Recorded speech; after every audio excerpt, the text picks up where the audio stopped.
Hamakani. Good morning, everyone.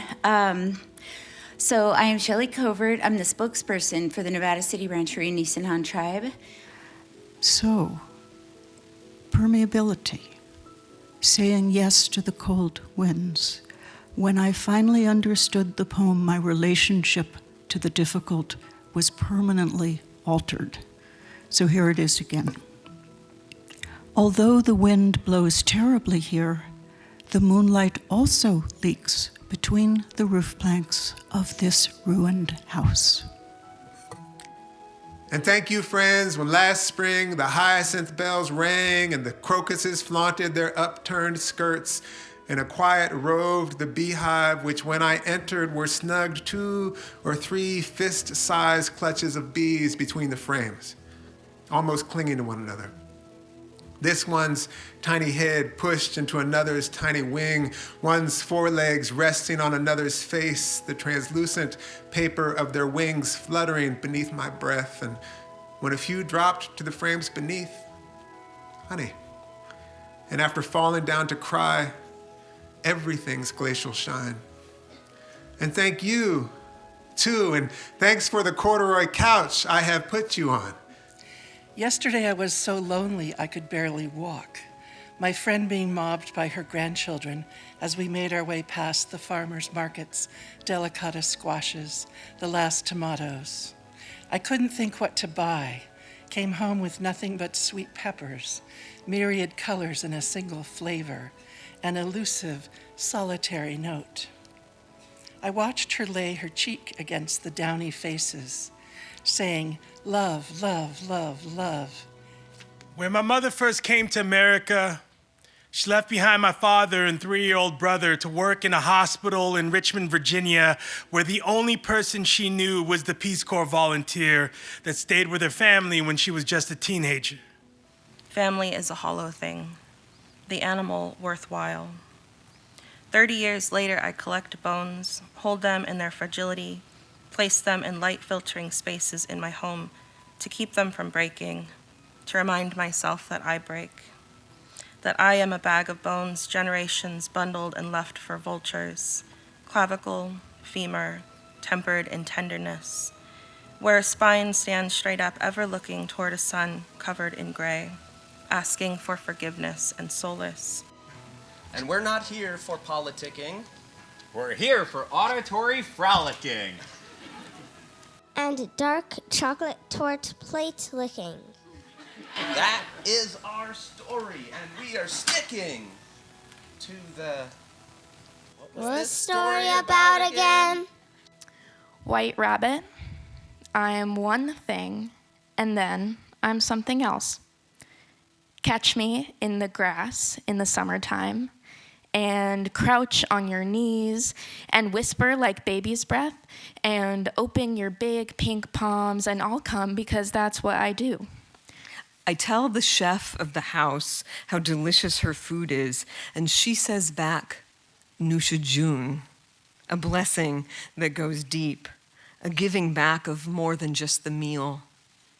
Nusha June. I say it now. Sometimes I just say it in my head because I know the person eating my food doesn't know what it means. But I mean it. It comes without me ever learning it literally. It comes from wanting to keep the gratitude in the open, not shy.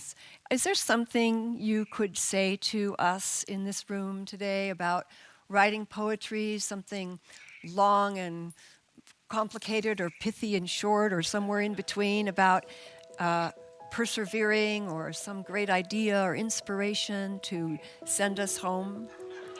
I think I'd say if you have a really good idea, even just a word or two in the middle of the night, and you don't want to get up and write it down, do it. Get up and write it down. That's to keep it short, that's what I'd say. I think that was fabulous. Short and pithy and perfect. Thank you, Sam. That's a very useful one. And Patrick, something we could take with us that would help us along our way as writers. Yeah, I love what Sam said, and I've loved your poetry, Sam. It's been delightful to hear you recite it. I think I'd be curious for all of us, me, everybody, to give some attention to the stories that have shaped your life. And it can be easy to think, oh, well, let me therefore go to the Greek myths or to Gilgamesh or something that feels virtuous. But I suppose I'm interested in the ones that shaped your life rather than the ones that you think should have shaped your life. Today's sermon is that the world is full of light and shadow. You knew that. And that we need the shadow to know who we are in all our broken wholeness.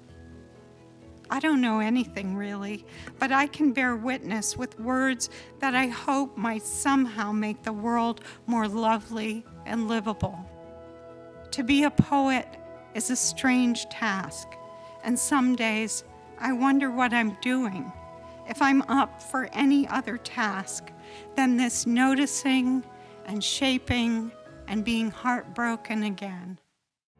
Please, don't tell me. I don't want to know. Please, don't tell me. I don't want to know. Chanted over and over with each temptation to think intelligently. Ignore it all may be right for you. Ask your doctor now. Uninsured side effects include heart failure, blood clots, broken bones and joints, arthritis, appendicitis, liver damage, kidney stones and failures, STDs, skin inflammations, itchiness, psoriasis, shingles, possible eye and hearing loss, bleeding, ulcers, bloodstream mishaps, all forms of cancers, nerve attacks, brain malfunctions, dementia, possible death when combined with other over-the-counter drugs. Murder, bills, existential dread, too much going on in your head. Ignore it all.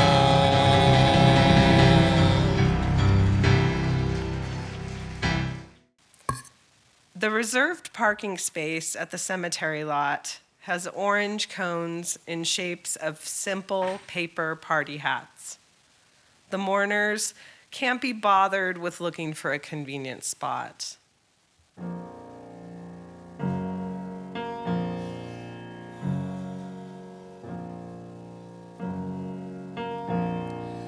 The reserved parking space at the cemetery lot has orange cones in shapes of simple paper party hats. It was hot, his head shone while he offered recipes to the group using words which I couldn't understand, and besides, I was a little tipsy on the dance of the velvety heart rolling in my mouth, pulling me down and down into the oldest countries of my body, where I ate my first fig from the hand of a man who escaped his country by swimming through the night, and maybe never said more than 5 words to me at once, but he gave me figs.